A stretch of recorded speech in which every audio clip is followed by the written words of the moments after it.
الله الذين آمنوا منكم وعملوا الصالحات ليستخلفنهم في الأرض كما استخلف الذين من قبلهم وليمكنن لهم دينهم الذي ارتضى لهم وليبدلنهم من بعد خوفهم أمنا يعبدونني لا يشركون بي شيئا ومن كفر بعد ذلك فأولئك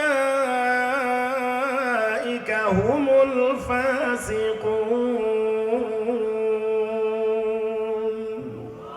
ما شاء الله تعرفوا জোরে কোন আরেকটু জোরে কোন আমার কাছে তো মনে হয় এখানে মুরব্বিদের তুলনায় জওয়ানেরা বেশি নাকি আমি ভুল দেখতেছি এখানে মনে হয় যুবকদের পরিমাণ বেশি তো যুবকেরা আরেকটু নড়াচড়া করতে হবে আজকে ওয়াজ বয়ান যা হবে এটা যুবকদেরই হবে আল্লাহ মুরব্বিরা তো তাহলে রাগ করবে যে আমরা বুঝি ওয়াজ হবে না না না যুবকদের জন্য ওয়াজ করলে এর ভিতরে মুরব্বিদের জন্যও আছে যুবকদের জন্য যেহেতু আছে মুরব্বিদের জন্যও আছে মুহতারাম হাজিরিন তো আল্লাহ রাব্বুল আলামিন বলেন ইমানদার যদি হয়ে যাও সাথে নেককার যদি হয়ে যাও তাহলে আমি আল্লাহর ওয়াদা হলো এই পৃথিবীর শাসন ক্ষমতা তোমাদের হাতে দান করব শর্তটা নাকি ইমানদার হওয়ার পাশাপাশি কি হওয়া লাগবে কোনা নেককার হওয়া লাগবে নেককার হওয়া লাগবে নেককার হওয়া লাগবে আজকে দুনিয়াতে যদি আমরা তালাশ করি নামের ইমানদারের অভাব নাই কাজের ইমানদারের যথেষ্ট পরিমাণ অভাব আছে না এই জায়গাটা আরেকটু জোরে আমার ভাইয়েরা নামের মুসলমানের অভাব নাই কাজের মুসলমানের অভাব এই কারণে আজকে এত ইমানদার থাকার পরেও আমরা সারা পৃথিবীতে মার খাইতে হয় এই জন্য আমাদের সময়ের দাবি হলো আমাদের ঈমানকে মজবুত করা আমাদের ঈমান যদি মজবুত হয়ে যায় ঈমানি শক্তির সামনে দুনিয়ার কোন মহাশক্তি দাঁড়াইতে পারে না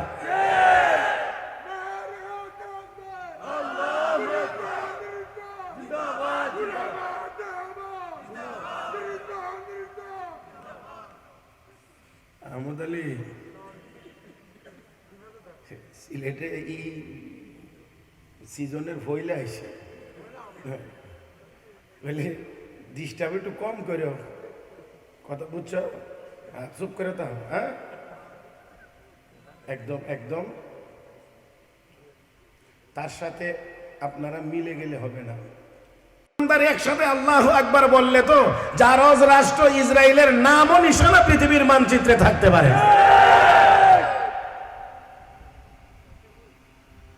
কিন্তু তারপরেও ফিলিস্তিনে মুসলমানেরা মার খাচ্ছে লেবাননে মুসলমান মার খাচ্ছে ইয়েমেনে মার খাচ্ছে কাশ্মীরে মার খাচ্ছে মিয়ানমারে মার খাচ্ছে সারা পৃথিবীতে মুসলমান মার খাইতে আছে কোথাও সরাসরি মার খাইতে আছে কোথাও একটু ঘুরাইয়া ফিরাইয়া আমরা তাদের নির্যাতনের শিকারই হয়ে আছি কেন তার কারণটা কি মূল কারণটা হলো আল্লাহ রাব্বুল আলামিন আমাকে আপনাকে সাহায্য করবেন সহযোগিতা করবেন বিজয় দান করবেন যা কিছুর ওয়াদা আল্লাহর পক্ষ থেকে আছে এই কথাটা বোঝার আগে আরেকটা ছোট্ট কথা বুঝে নেওয়া দরকার ঈমানদার যে কোনো স্থানে যে কোনো সময়ে যে কোনো বিষয়ে অস্ত্র বা বাহিরের কোন শক্তির বিনিময়ে বিজয়ী হয় না ঈমানদার বিজয় লাভ করে তার ঈমানি শক্তি বলে কথাটা মনে হয় আমি বুঝাইতে পারিনি না অস্ত্রের জোরে মুসলমান বিজয়ী হয় না মুসলমানের শক্তি হলো তার ঈমানি শক্তি তো আল্লাহ রাব্বুল আলামিন যত রকমের পুরস্কারের ঘোষণা দিয়েছেন কোরআন শরীফে সবগুলোর জন্য মৌলিক শর্ত হলো পরিপূর্ণ ইমানদার হওয়া লাগবে যেটা কোরআনের ভাষায় আমানু আমিলুস সালিহাত ইমানদার হওয়া লাগবে নেককার হওয়া লাগবে কারণ যার নেক আমলের পরিমাণ যত বেশি তার ঈমান মজবুত তত বেশি দেখেন এক আয়াতে আল্লাহ রাব্বুল আলামিন বলেন ওয়াজ হাসাহাসি শুরু করেন তাহলে ওয়াজ তাফসীর মাহফিলের সেই গুরুত্বটা আর থাকবে না মেহেরবানি করে আমরা তাকে তার হালতে রেখে আমরা আমাদের হালতে কাজ করার চেষ্টা করব আল্লাহ তৌফিক দান করুন বলি আমিন আমি আবারও বলছি সময় কম কিন্তু কথা একটু বেশি বলতে চাই ঈমান এমন এক জিনিসের নাম যেই শক্তিটার সামনে পৃথিবীর অন্য কোন শক্তি সচল হয় না, সফল হয় না। ইমানি শক্তি এটা এমন এক শক্তির নাম। দেখেন, লক্ষ্য করে, আমি আপনাদেরকে এত খুব বড় করে বুঝাইতে পারবো না, সংক্ষেপে বুঝে নিতে হবে। খেয়াল করে দেখেন, সাইয়েদনা সুলাইমান আলাইহিস সালাতু ওয়াস সালাম রানী বিলকিস নামে এক রানীর কাছে, সম্রাজ্ঞীর কাছে হুদহুদ নামক পাখির মাধ্যমে একটা চিঠি প্রেরণ করেছিল। এই চিঠির মধ্যে সুলাইমান আলাইহিস সালাতু ওয়াস সালাম কি লিখেছিলেন, কি বলেছিলেন, কোরআনে আল্লাহ বলেছেন, চিঠির মধ্যে লিখছিলেন, ইন্নাহু মিন সুলাইমান ওয়া ইন্নাহু বিসমিল্লাহির রহমানির রহিম আল্লাহ তাআলু আলাইয়া ওয়াতুনি মুসলিমিন। ক্ষমতার গরম না দেখায়া আত্মসমর্পণ করে আমার সামনে হাজির হয়ে যাও।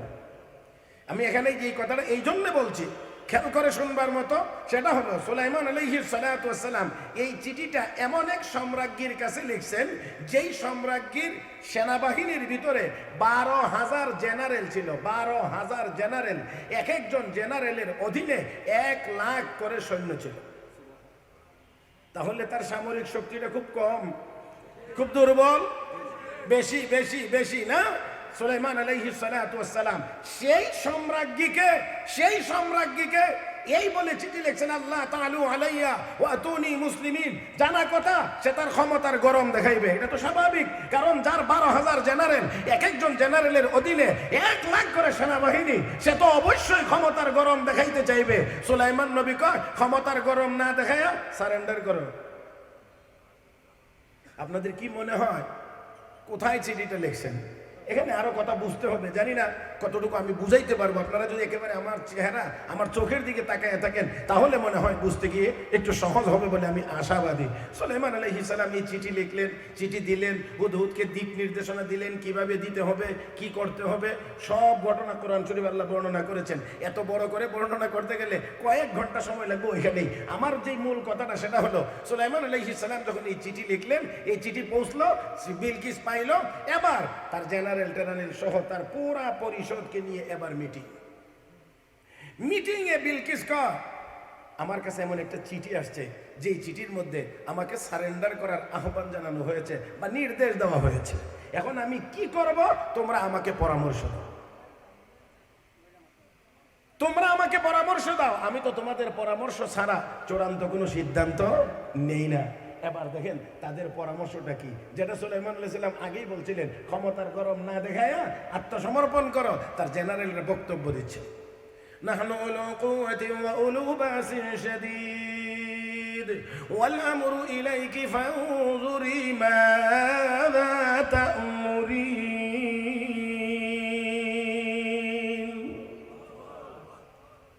জেনারেলরা কো, ম্যাডাম বলেন কি, খালি অর্ডার দেন।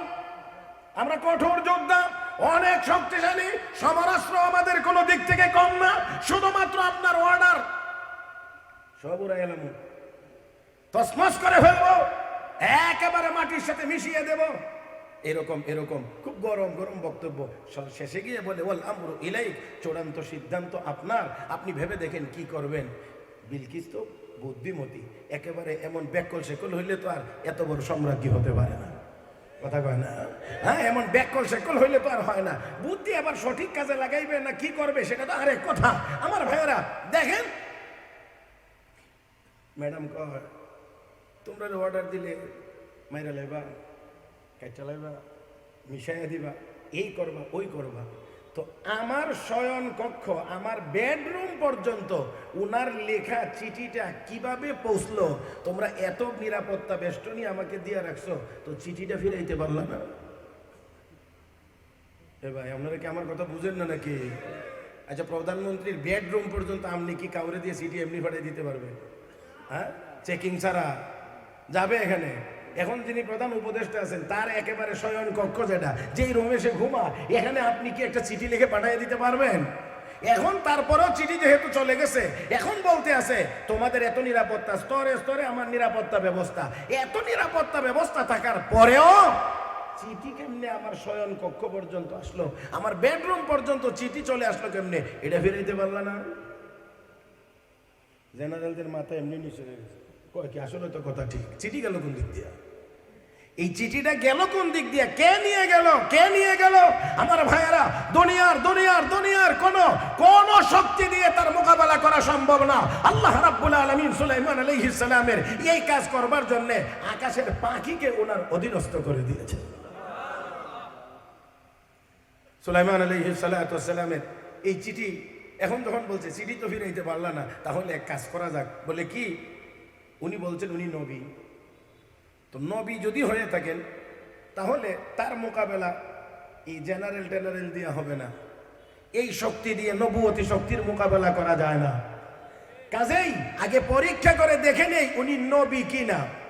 এই জায়গাটা, এই কথাগুলো যদি আপনারা একটু ভালো করে স্মরণ রাখতে পারেন, তাহলে আমার মনে হয় অবশ্যই আপনাদের কিছু না কিছু ফায়দা হবে যদি কাজে লাগাইতে পারেন আর কি। আমার ভাইয়েরা, তাহলে পরীক্ষা হবে উনি আসলে নবী কিনা। সত্যি যদি নবী হয়ে থাকে, নবীর বিরুদ্ধে ময়দানে নেমে লাভ নাই। আর যদি নবী না হয়ে গতানুগতিক কোনো রাজা বাদশাহ হয়, তাহলে আমরাও তাকে ছেড়ে দেব না। পরীক্ষা হবে কি করে, এই জিনিসটা একটু খেয়াল রাখেন। পরীক্ষা হবে দুনিয়ার কিছু মাল দিয়ে, কারণ মাল ছাড়া পরীক্ষা করা যায় না ইমানের পাওয়ার কত। কথা কয় না রে, কথা কয় না। কারণ টাকার সামনে আমাদের এদিকে একটা কথা বলে, টাকা দেখলে নাকি কাঠের মূর্তিও হাঁ করে। হ্যাঁ কি? হ্যাঁ মুখে, আচ্ছা টাকা দেখলে হ্যাঁ মুখে হাঁ করে। আরে হ্যাঁ মুখ তো এমনও হাঁ করে। আরে ভাই, হ্যাঁ মুখ তো জীবিত, এটা চলে, এটা এমন হাঁ করে। তো এটার চাইতে এটা কঠিন। কারণ হ্যাঁ, টাকা দেখলে কাঠের মূর্তিও হাঁ করে। কাঠের মূর্তি এমনি সাধারণত কখনোই হাঁ করে না, কিন্তু কথাটা এখানে শক্তিশালী বেশি। তো যাক, এই জন্যে 100 গোলাম, 100 বান্দি, 3টা স্বর্ণের ইট।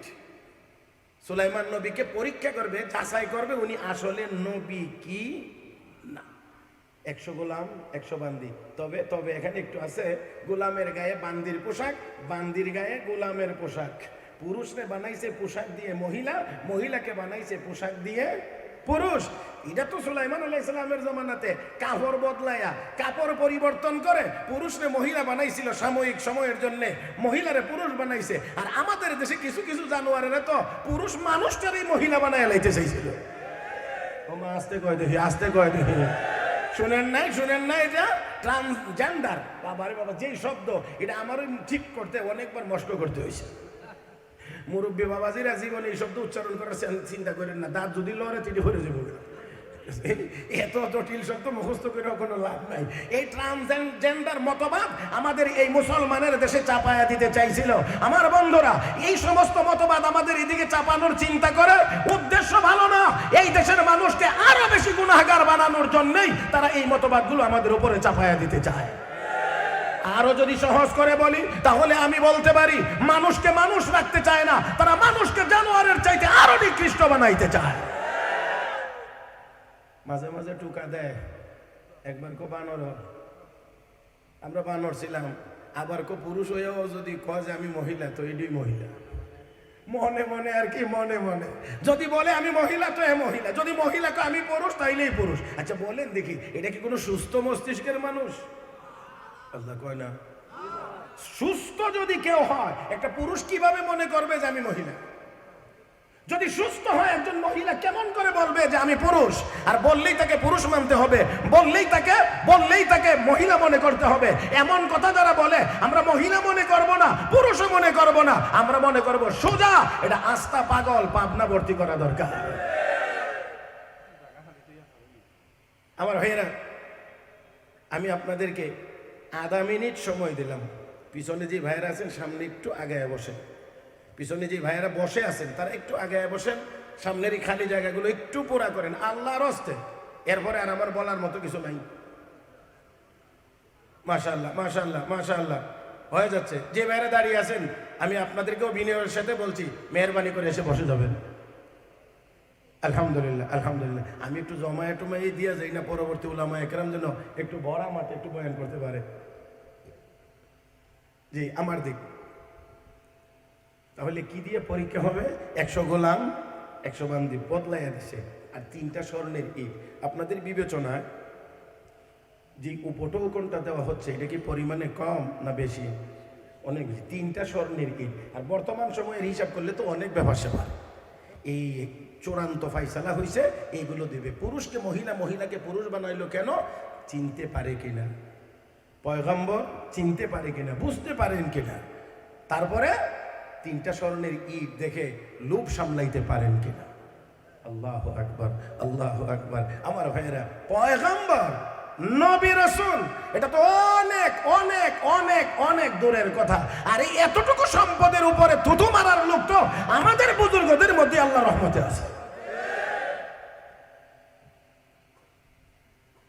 সুলাইমান আলাইহিস সালামের কাছে হুদহুদ এসে কয়, হুজুর আপনারে পরীক্ষা করতে এমনি, তাই? আচ্ছা ঠিক আছে। সুলাইমান আলাইহিস সালামের কাছেও তো কিছু আসেনি না নাই।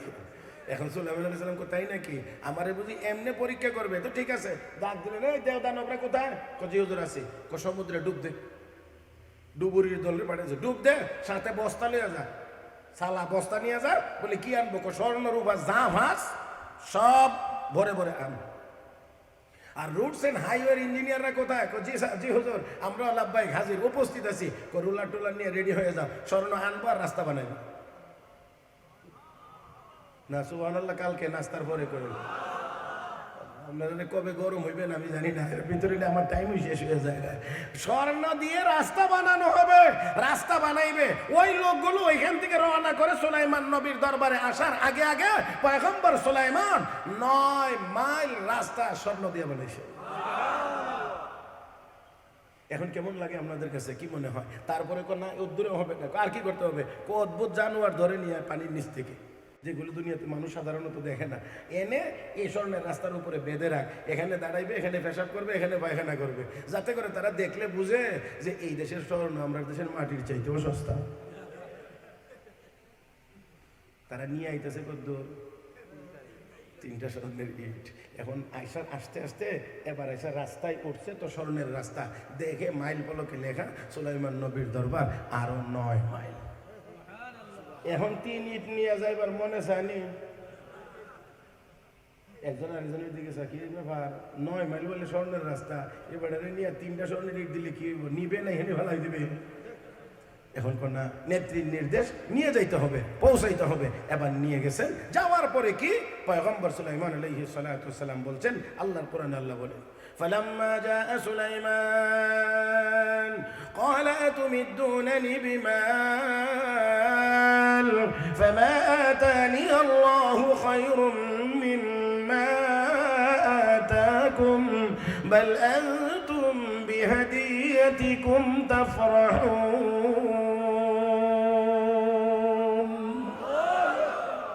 সুলাইমান আলাইহিস সালামের কাছে যখন এগুলো দেখাইছে, আনা মাত্রই লাঠি দিয়ে গুতা দিয়ে পুরুষকে মহিলা আর মহিলাকে পুরুষ বানাইলে কেন? আল্লাহু আকবার। পুরুষকে মহিলা আর মহিলাকে পুরুষ বানাইলে কেন? তারপরে 3টা স্বর্ণের ইট দেওয়া মাত্রই পয়গম্বর কয়, আমাকে স্বর্ণ দিয়ে পরীক্ষা করার জন্য এসেছো? রাস্তা কতটুকু হেঁটে এসেছো? কতটুকু হেঁটে আসলা? যাও যাও, বাল আনতুম বিহাদিয়াতিকুম তাফরাহুন, তোমরা তোমাদেরটা নিয়ে আনন্দিত থাকো, এইগুলো আমাদের দরকার নাই। আমাকে আমার আল্লাহ যা দিয়েছেন এটা অনেক বেশি দামি জিনিস দিয়েছেন, অনেক দামি দিয়েছেন।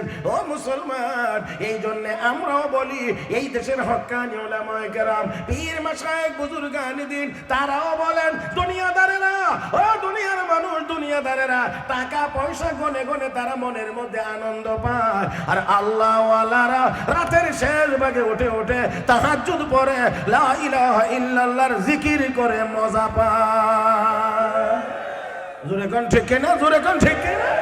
আমার ভাইরা, আমার বন্ধুরা, সাইয়্যিদিনা হযরত আলী কাররামাল্লাহু ওয়াজহা সেই জন্য বলেছেন রাদিনা কিসমাতাল জাব্বারি ফিনা লানা ইলমুন ওয়ালিল আ'দাই মালুন ফাইন্নাল মালা ইয়াফনা আন করিবিন ওয়া ইন্নাল ইলমা ইয়াবকা লা ইয়াজুলু।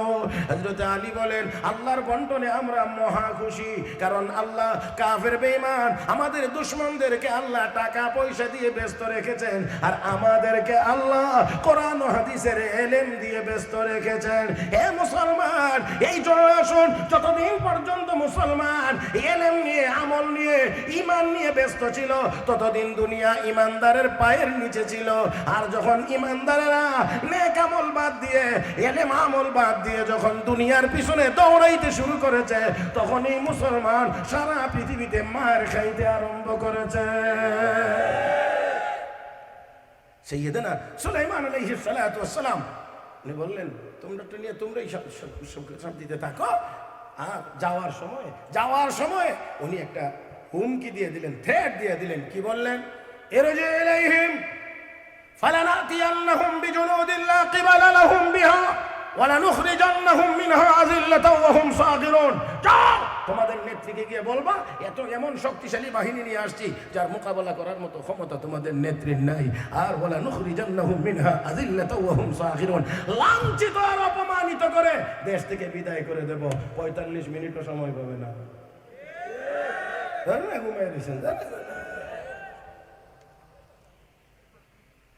এই শ্রোতালে আমার ওয়াজ চলে না, ঠাস ঠাস করার লাগে, তাহলে গিয়া আমার ওয়াজ চলে। সাইয়েদনা সুলাইমান আলাইহিস সালাতু ওয়াস সালাম বললেন, ওয়ালা নুখরিজান্নাহুম মিনহা আযিল্লাতাও ওয়া হুম সাগিরুন, লাঞ্ছিত আর অপমানিত করে দেশ থেকে বের করে দেওয়া হবে। আমার ভাইরা, আমার বন্ধুরা, পয়গম্বরী শক্তির সামনে অস্ত্রের শক্তি কখনোই দাঁড়াতে পারে না, চলতে পারে না। এমন একটা মানে থ্রেট শেষ সময় দিয়ে দিয়েছেন। এবার তারা তো দৌড়ে গিয়ে সব নিয়ে রাখছে। নেত্রী কি ব্যাপার, কোনো কিছুই রাখলো না, সব দিয়ে ম্যাডাম আমার কথা কয়েন না। কি সে যাওয়ার পর ওই লাড়ি দিয়ে গোটা দিয়ে পুরুষ রে মহিলা, আর মহিলারা পুরুষ বানাইলে কেন? আর 3টা স্বর্ণের ইট 9 মাইল আগে ফেলাই দিতে চাইছিলাম। বলে কি হয়েছে?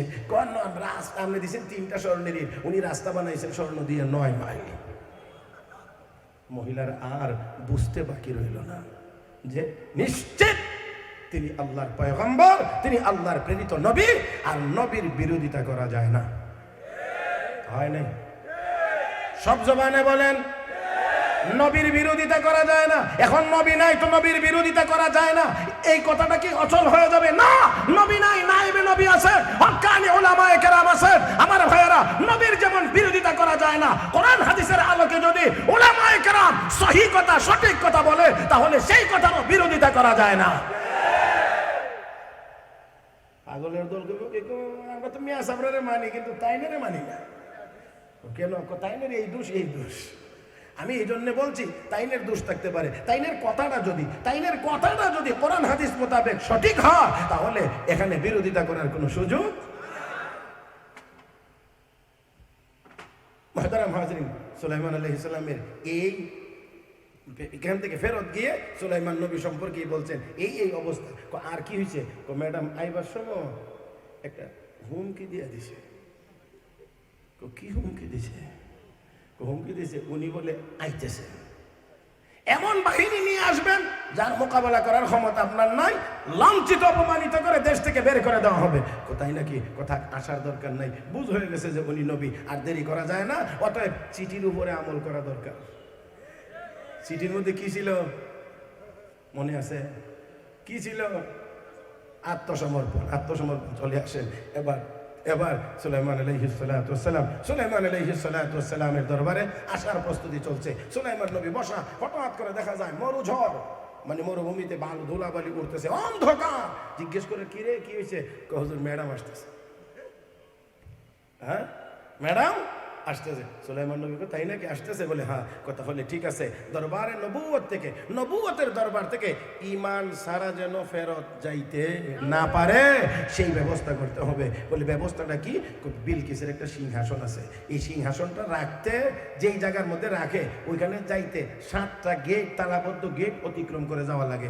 একটা গেট খুললে আরেকটা খুললে আরেকটা, এভাবে 7টা গেট খোলার পরে গিয়ে ওই নির্জন কক্ষে তার সিংহাসনটা সংরক্ষিত। এই সিংহাসনটা বিলকিস আমার দরবারে আসার আগে কে পারবা ওইখান থেকে আমার দরবারে হাজির করে দিতে? এটা বিমান দিয়ে সম্ভব না? আরো আসতে কয়ে, এটা বিমান দিয়ে সম্ভব?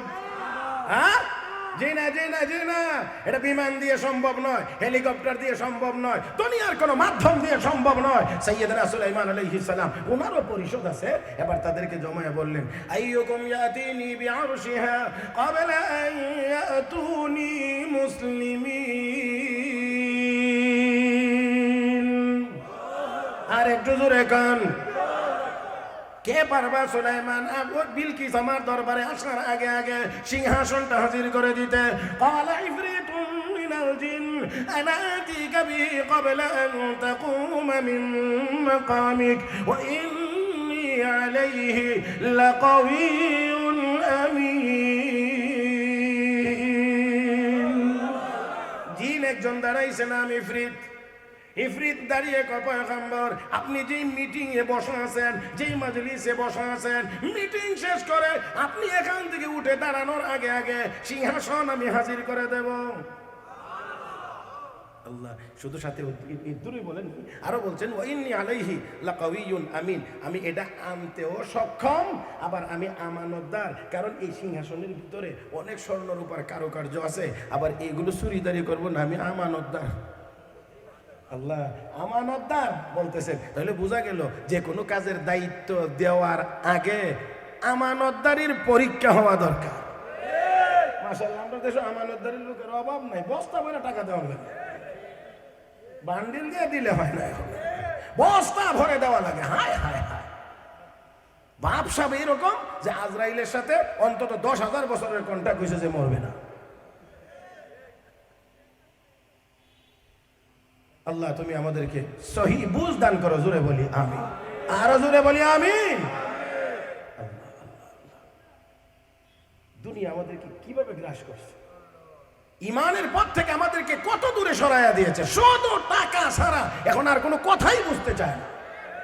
যে কোনো দিক দিয়ে যাবেন, যে কোনো জায়গা দিয়ে যাবেন, যে কোনো লাইনে যাবেন, শুধু টাকা টাকা টাকা টাকা। হায় হায় হায়, যাক সময় কম বিদায় কথাগুলোকে আমার একটা জায়গাতে এনে ফিনিশিং দিতে হবে। মুহতারাম হাজিরিন, সুলাইমান আলাইহিস সালাতু ওয়াস সালাম যখন এই কথা বললেন, ইফরিত দাঁড়িয়ে কয় আমি আনতেও সক্ষম, আপনি এখানে মিটিং শেষ করে ওঠার আগে আগে আপনার দরবারে সিংহাসন হাজির করে দেবেন। সুলাইমান আলাইহিস সালাম কিছু বলেন নাই। এবার আরেকজন দাঁড়াইছেন, এবার যিনি দাঁড়াইছেন তিনি আর জিন নয়, তিনি মানুষ। আল্লাহ রাব্বুল আলামিন তার নামও বলেন নাই, তবে তার গুণের কথা বলছেন। ক্বালাল্লাযী ইনদাহু ইলমুম মিনাল কিতাব, ক্বালাল্লাযী ইনদাহু ইলমুম মিনাল কিতাব আনা আতীকা বিহি ক্বাবলা আন ইয়ারতাদ্দা ইলাইকা তারফুক ফালাম্মা রাআহু মুস্তাকিররান ইনদাহু ক্বালা হাযা মিন ফাদলি রাব্বি লিয়াবলুওয়ানি আশকুরু আম আকফুর ومن شكر فإنما يشكر لنفسه ومن كفر فإن ربي غني كريم।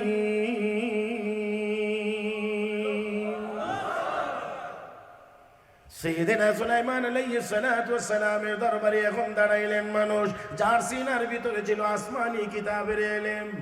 আল্লাহু আকবার। কি ছিল, কি ছিল? যার সিনার ভিতরে ছিল আসমানি কিতাবের ইলম। আওয়াজ করে বলেন ওই সিনাটা দুর্বল। ওই সিনাটা দুর্বল না। আবার ওই লোকটা দাঁড়াইছেন, মুফাসসিরিন কেরাম লেখেন তার নাম ছিল আসিফ ইবনে বারখিয়া। আসিফ ইবনে বারখিয়া আসমানি কিতাবের ইলম ওয়ালা পয়গম্বর সুলাইমান নবীর উম্মত।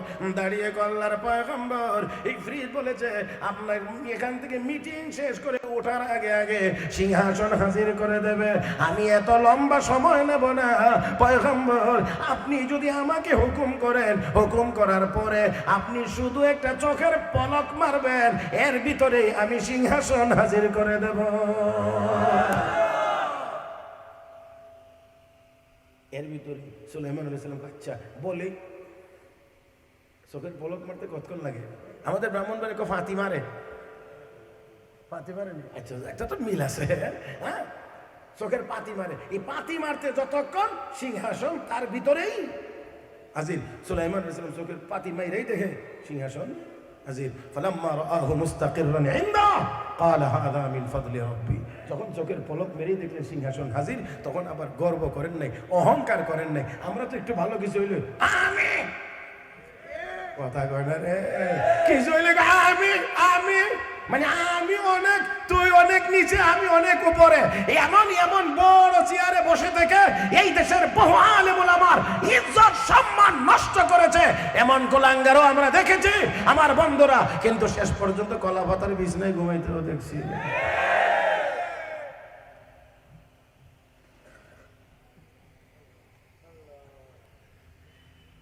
সাইয়্যিদনা সুলাইমান আলাইহিস সালামের এই কথা আল্লাহ বর্ণনা করেছেন। এটা পয়গম্বরী শিক্ষা। আল্লাহ রাব্বুল আলামিন যদি কোনো কাজ করার সুযোগ দেন, তৌফিক দেন, তাহলে তার উপরে শুকরিয়া আদায় করা চায়, অহংকার হওয়া চায় না। অহংকার হতে পারে না। সুলাইমান আলাইহিস সালাম বলেন, হাযা মিন ফাদলি রাব্বি, এটা আমার আল্লাহর দয়া, আমার আল্লাহর অনুগ্রহ।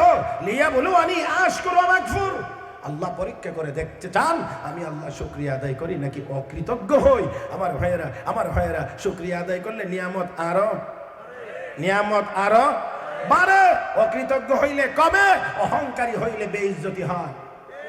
অহংকারী হইলে বেইজ্জতি হয়। যার ভিতরে অহংকার ঢুকবে সে আর ইজ্জত নিয়ে বাঁচতে পারবে না। কারণ ইজ্জত, অহংকার হলো আমার আল্লাহর কুদরতি দেহের চাদর, আর এই চাদর ধরে যে টান দিবে সে কখনোই ইজ্জত ওয়ালা থাকতে পারবে না।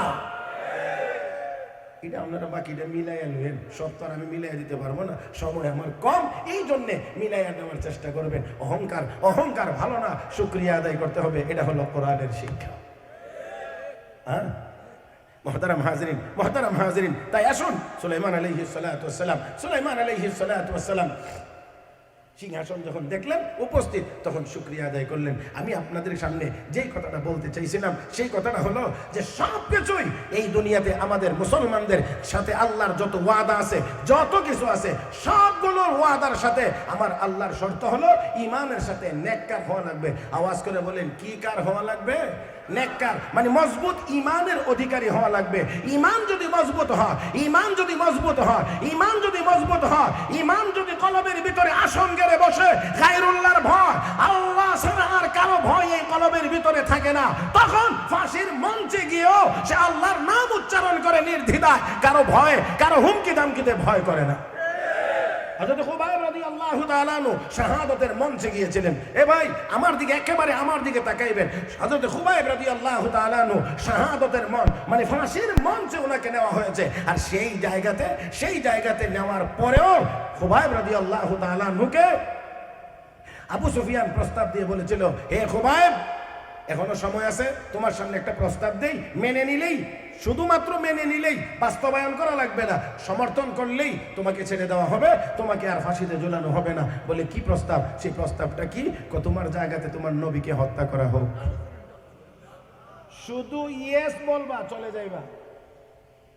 কথাটা খেয়াল করেন, তোমার নবীকে এখানে আনতেও হবে না, ফাঁসিতেও ঝুলাইতে হবে না, শুধু তুমি প্রস্তাবের উপরে ইয়েস বলো। ইয়েস আরবিতে বলে নাম, হ্যাঁ ঠিক আছে, এই ঠিক আছে বললেই তোমাকে ছেড়ে দেওয়া হবে।